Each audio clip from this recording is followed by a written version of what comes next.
सद्गुरुदेव की जय। झूठा सब संसार है, को न अपना मीत, राम नाम को जान ले, चले सो भौजल जीत। कबीर साहब जी कहते हैं, छल कपट व मोह विषयादि का यह संसार मिथ्या है। यहाँ पर कोई अपना सच्चा हितैषी मित्र नहीं है, सभी स्वार्थी हैं। इसलिए तू उस कल्याणकारी अविनाशी घट घटवासी परमात्मा के नाम ज्ञान को जान ले, जिससे तू भव सागर से मुक्त होकर मोक्ष को प्राप्त कर सकेगा। बैल गढ़ंता नर गढ़ा, चुका सिंह रूप ऊंच, एक ही गुरु के नाम बिनु थिक दाढ़ी थिक पूंछ। कहते हैं, संसारिक कर्मों के फल भार स्वरूप मनुष्य बैल के समान बन गया है। बस सिंह और पूंछ की कमी रह गई है। केवल एक सद्गुरु के नाम ज्ञान के बिना मनुष्य की दाढ़ी मूंछ दोनों को धिक्कार है, अर्थात यह तो दिखावा मात्र है। ऊंचा महल चुनाई या सुबरन करी रुलाए, वे मंदिर खाली पड़े रहे मसाना जाए।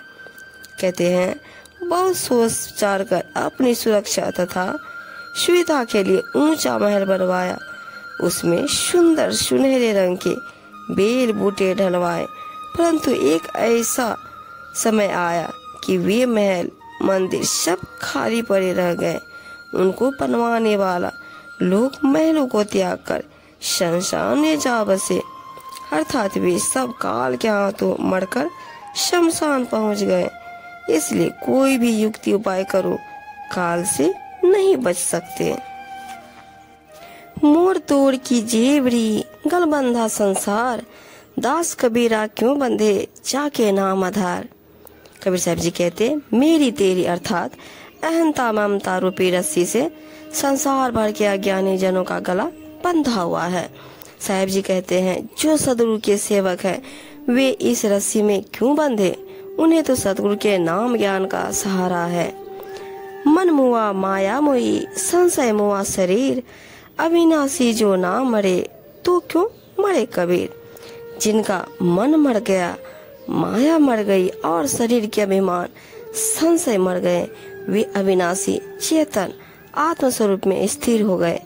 फिर वे जन्म मरण के बंधन से मुक्त हो गए। कबीर साहब जी कहते हैं, फिर उन्हें मरने का क्या डर है। कबीर गर्व न कीजिए इस यौवन की आस, टेसु फूला दिवस 10 खंखर भया पलास।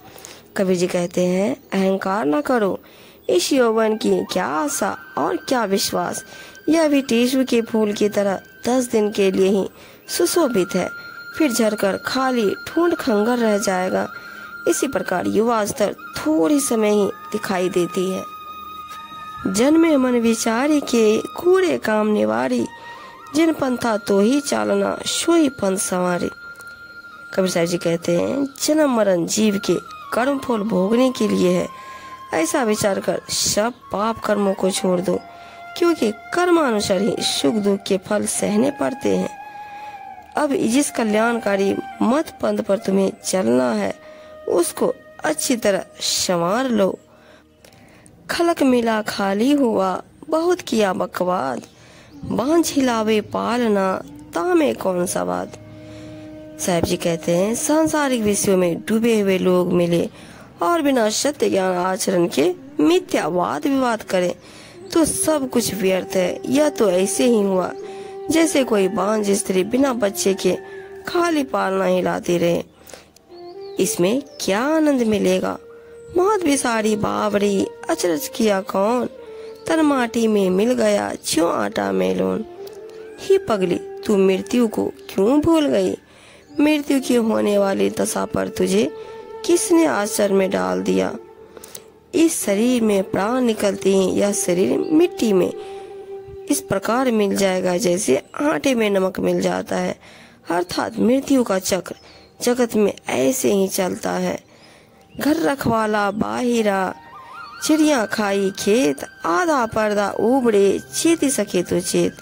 कबीर साहब जी कहते हैं, मनुष्य का यह तन घर के समान है और इस घर का रक्षा सत्संग का ज्ञान उपदेश शून्य में बह रहा है। इसके जीवन रूपी खेत को काम इत्यादि तृष्णाओं रूपी पक्षियों ने नोच नोच कर खा लिया है। अब आधा चौथाई जो भी शेष बचा है बचा लो और सावधान हो जाओ।